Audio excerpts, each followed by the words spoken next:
میرے رسول پاک سید عالم صلی اللہ علیہ وسلم نے جو معیار عزت قرار دیا ہے وہ تقوی ہے۔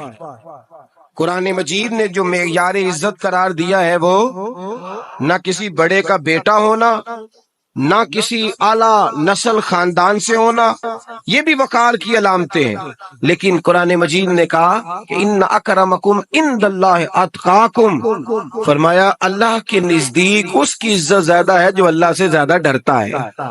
اور متقی نماز پڑھنے والے کو نہیں کہتے، متقی روزہ رکھنے والے کو نہیں کہتے، متقی حج کرنے والے کو نہیں کہتے، یہ بھی یاد رکھیں۔ متقی پرہیزگار اس شخص کو نہیں کہتے جو صدقات و خیرات زیادہ کرتا ہے، متقی پرہیزگار اس کو کہا جاتا ہے جو گناہوں سے بچتا ہے، جو غلطی نہیں کرتا وہ پرہیزگار ہے، جو گناہ سے حد الامکان کوشش کرتا ہے بچنے کی وہ پرہیزگار ہے۔ قرآن مجید نے کہا کہ اللہ کی نظر میں اس کی عزت ہے جو زیادہ پرہیزگار ہے، جو اللہ سے زیادہ۔ حضرت عبداللہ ابن مسعود رضی اللہ تعالیٰ عنہ سے کسی نے پوچھا تھا حضرت جی بڑا عالم کون ہوتا ہے، بڑا عالم کون ہوتا ہے؟ تو آپ فرمانے لگے زیادہ باتیں کرنے کا نام علم نہیں۔ کہا حضور پھر علم کس بات کا نام ہے؟ فرمایا جو اللہ سے زیادہ ڈرتا ہے وہ بڑا عالم ہے، اس لیے کہ قرآن مجید نے کہا انما یخشی اللہ من عبادہ العلماء، اللہ سے اللہ کے وہ بندے ڈرتے ہیں جنہیں اللہ نے علم عطا فرمایا ہے، وہ ڈرتے ہیں۔ تو عزت کا پہلا معیار، ہم سمجھتے ہیں بڑی گاڑی، نوکر چاکر، آنا جانا، یہ سارے باعث عزت ہیں۔ قرآن مجید نے کہا نہیں، تو اگر سمجھتا ہے نا میں وہ نواب خاندان سے ہوں، چودھری ہوں، تو میں باعث عزت ہوں۔ حضرت بایزید بسطامی کے پڑوس میں یہودیوں کا پیشوا رہتا تھا، آپ کی مخالفت کرتا، ساری زندگی اس نے مخالفت کی، یہودی اسے بڑا مانتے تھے، اس سے کوئی غلطی ہو گئی سارے اسے چھوڑ گئے۔ پہلے رئیس اعظم ہوتا تھا، پھر غریب ہو گیا۔ ایک دن حضرت بایزید بسطامی گھر آئے تو بچے کے رونے کی آواز آئی، زوجہ سے پوچھنے لگے اس کا بچہ کیوں روتا ہے؟ تو کہنے لگی آپ کو پتہ ہے نا اب لوگ اسے چھوڑ گئے ہیں تو گھر میں دیا نہیں جلتا، بچہ چھوٹا ہے اندھیرے میں روتا ہے۔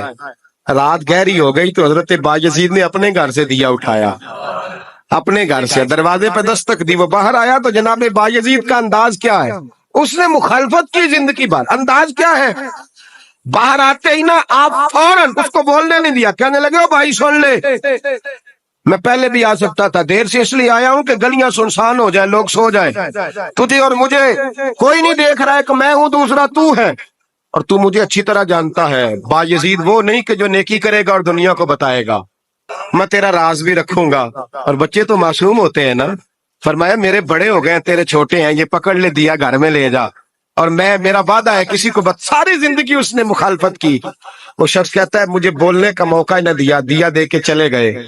اگلی شام پھر آئی، رات گہری ہوئی تو پھر دروازے پہ دستک ہوئی، میں باہر گیا، نیا چراغ، نئی بتی، نیا دیا، کہنے لگے دیکھ کوئی نہیں دیکھ رہا، میں اس وقت آیا ہوں جب تنہائی ہو، اور تو مجھے جانتا ہے میں غلط بات بھی نہیں کرتا، یہ دیا رکھ لے، میں کسی کو بتاؤں گا بھی نہیں۔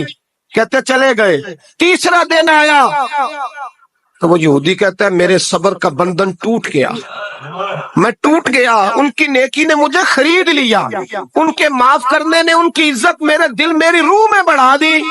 کہتے ہیں جب دروازے پہ دستک دی میں باہر آیا، انہوں نے دیا تھمایا، کہنے لگے دیکھ بھی کوئی نہیں رہا، اور تو مجھے جانتا ہے میں مصطفیٰ کا غلام ہوں، میں جھوٹ بھی نہیں بولتا، میں بتاؤں گا بھی نہیں، تیرا راز رکھوں گا۔ کہتے ہیں انہوں نے دیا تو اس یہودی پیشوا نے شور مچانا شروع کیا، کہنے لگا مسلمانوں باہر نکلو، یہودیوں باہر آؤ، عیسائیوں باہر آؤ۔ شور مچ گیا، لوگ چھتوں پہ چڑھ گئے، کیا ہوا کیا ہوا؟ کہنے لگا یہ بایزید ہے، میں یہودیوں کا پیشوا ہوں، میں نے ساری زندگی جھوٹے الزام لگائے، ساری زندگی اس کو بدنام کرنے کا ہر حربہ استعمال کیا، جو مجھ سے بن سکتا تھا میں نے کیا، پر یہ عجیب شخص ہے، یہ پرسوں بھی مجھے دیا دے گیا ہے، آج بھی دے گیا ہے، کل بھی دے گیا ہے، میں ساری زندگی اسے رلاتا رہا، اور اس نے میرا چھوٹا سا بچہ بھی میرے بچے کا رونا بھی اس سے برداشت نہیں ہوا۔ میں تم سب کو گواہ بنا کے کہتا ہوں میں جھوٹا ہوں، بایزید سچے ہیں، ان کا مذہب بھی سچا ہے، قرآن بھی سچا ہے، اسلام بھی سچا ہے، اور جس مصطفیٰ کا یہ کلمہ پڑھتے ہیں وہ محبوب بھی بڑا سچا ہے، یہ سچے دین کے ماننے والے ہیں۔ کہنے لگے میں تمہیں گواہ بنا کے مصطفیٰ کا کلمہ پڑھتا ہوں اور تمہیں بتاتا ہوں کہ آؤ سارے در رسول پہ جھک جائیں۔ بھائی یاد رکھیں، سمجھیں، غور کریں، عزت درگزر سے، اب اس پر میں زیادہ بات نہیں کر سکتا، عزت درگزر سے ملے گی۔ ایک تو آپ کو عزت عاجزی سے ملے گی، تقوی سے ملے گی، عزت درگزر سے ملے گی، عزت قناعت سے ملے گی، عزت کم بولنے سے ملے گی۔ اور اگر زیادہ عزت لینی ہے اور عزت اتنی لینی ہے کہ چھا جاؤ دنیا میں، اگر چھا جانے کا شوق ہو نا تو پھر رب فرماتا ہے میرے مصطفیٰ کی غلامی کر لو، پھر میرے نبی کی ہو جاؤ۔ قل ان کنتم تحبون اللہ فاتبعونی یحببکم اللہ، فرمایا تم میرے نبی کے ہو جاؤ، دنیا بھی تمہاری اور دنیا بنانے والا خدا بھی تمہارا ہو جائے گا۔ تم میرے غلامی مصطفیٰ میں عزت ہے، رسول اللہ کی نوکری میں، اور قسم اللہ کی بڑی عزت ہے، بڑی عزت ہے، بڑا وقار ہے، بڑا پیار، بڑا حسن ہے، بڑی رعنائی ہے، بڑا ٹھہراؤ ہے۔ یار وہ جو لوگ کہتے ہیں نا میں پتہ نہیں کون ہوں، کہاں کا رہنے والا ہوں، یار نہیں لوگ پوچھتے تو کون تھا، تیری برادری کیا ہے، تو کہاں کا ہے، نہیں پوچھتے۔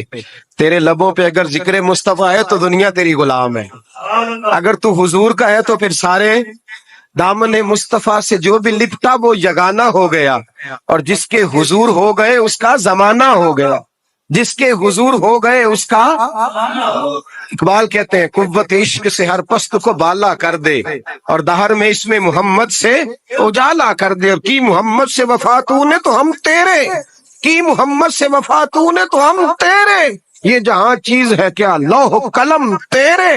رسول اللہ کی غلامی عزت دیتی ہے، نبی پاک کی نوکری، اللہ کرے آپ بول پڑے آمین کہنا، نبی پاک کی غلامی عزت دے، حضور کی غلامی۔ یار بندہ بالکل بے عمل ہونا، بالکل تو میری طرح داڑھی رکھ کے پگڑی باندھ کے بس میں بھی چڑھ جائے تو کئی لوگ سیٹیں خالی کر دیتے ہیں، کہتے ہیں بزرگوں یہاں آ جائیں، حضرت جی یہاں آ جائیں، تو پھر عزت کس چیز کی ہوئی؟ سنت مصطفیٰ کی ہوئی نا، پھر عزت نبی پاک کی سنت کی ہوئی نا، وقار کی ہوئی نا۔ ایک صاحب، ایک بچے نے داڑھی رکھ لی تو مجھے آ کے کہنے لگے حضرت جی لوگ بڑے بڑے لقب دینے لگے ہیں۔ میں نے کہا کیا؟ کوئی کہتا ہے حضرت صاحب، کوئی کہتا ہے قاری صاحب، کوئی کہتا ہے حافظ صاحب، کوئی کہتا ہے علامہ صاحب۔ تو میں نے کہا تیری موج نہیں بن گئی، 4 سالوں میں حفظ ہوتا ہے، تجھے مفت کا لقب مل گیا ہے، عرصے نظامی 8 سال میں ہوتا ہے، مفت کا علامہ بن گیا ہے، تجھے وقار نہیں دے دیا اللہ تعالیٰ نے، عزت۔ میرے اعلیٰ حضرت فرماتے ہیں عزت در رسول پہ ہے، عزت حضور کی۔ اور اعلیٰ حضرت نے ایک بات لکھی ہے بڑی قیمتی، اور میں نا جب کبھی پریشان ہوتا ہوں نا تو میں یہ والی بات کھول کے پڑھتا ہوں، اعلیٰ حضرت آتی ہے، ڈھارس توانائی دیتی ہے، پورا مضمون باندھا ہے۔ اعلیٰ حضرت کہتے ہیں بیروپیہ تھا مداری، روپ بدل بدل کے دکھایا کرتا تھا، بادشاہوں سے انعام لیتا تھا۔ ایک دن اورنگزیب عالمگیر کے پاس آ گیا، کہنے لگا میں روپ بدلوں گا، اگر آپ پہچان نہ سکے تو میں انعام لوں گا۔ آپ نے فرمایا میں کوئی ایسے ویسا بادشاہ نہیں، کہا مجھے دھوکہ دینا مشکل ہے، کہا نہیں میں روپ بدلوں گا۔ حضرت اورنگزیب عالمگیر بڑے نیک بادشاہ گزرے، بڑے پرہیزگار آدمی، وہ بیروپیہ کہنے لگا میں روپ بدلوں گا، آپ نہیں پہچان سکیں گے۔ فرمایا چل جتنا تیرے اندر زور ہے لگا لے۔ حضرت نے اعلان کیا کہ میں نے فوجی بھرتی کر دیں، 2 ماہ کے بعد ٹیسٹ ہوگا۔ وہ 2 مہینے دوڑتا رہا، رنگ روپ بناتا رہا، آیا ٹیسٹ دینے، 2-3 سپاہیوں کا امتحان لیا، اس کی باری آئی تو 10 روپے دیے، کہنے لگے تیرے آنے جانے کا کرایہ میں نے تجھے پہچان لیا ہے۔ کچھ دنوں کے بعد جانے لگے سفر پر تو بھکاری آ گئے خیرات مانگنے، اس نے بھی سارے منہ پر سیاہی مال لی، کپڑے پھاڑ لیے، سر کے بال منڈا لیے، بویں تک کٹا لی، بدرنگ ہو کے آیا، کاسا آگے کیا تو حضرت نے 10 روپے ڈالے، کہنے لگے تیرے آنے جانے کا کرایہ میں نے پہچان لیا ہے۔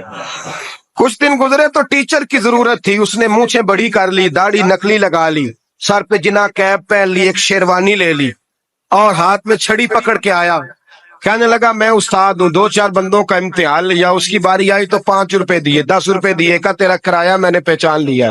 2 سال گزر گئے، وہ جب بھی آتا حضرت پہچان لیتے۔ ایک دن سفر پہ جا رہے تھے، بہت بڑا لشکر تھا، جہاد کرنے جا رہے تھے اورنگزیب عالمگیر، تو دیکھا ایک پہاڑی ہے، پہاڑی پہ لوگ جا بھی رہے ہیں آ بھی رہے۔ اورنگزیب عالمگیر پوچھنے لگے یہاں کیا ہے؟ کہنے لگے ایک بابا جی بیٹھے ہیں دعا کرتے ہیں، اللہ کے نیک بندے ہیں۔ اورنگزیب کہنے لگے یار پرانے لوگ سارے ہی اللہ والوں کو مانتے، یہ بھی مصیبت آئی ہے جتنی نہیں آئی ہے، سارے لوگ ہی مانتے۔ کہنے لگے ذرا میں دعا نہ کرا لوں، اچھے کام جا رہا ہوں۔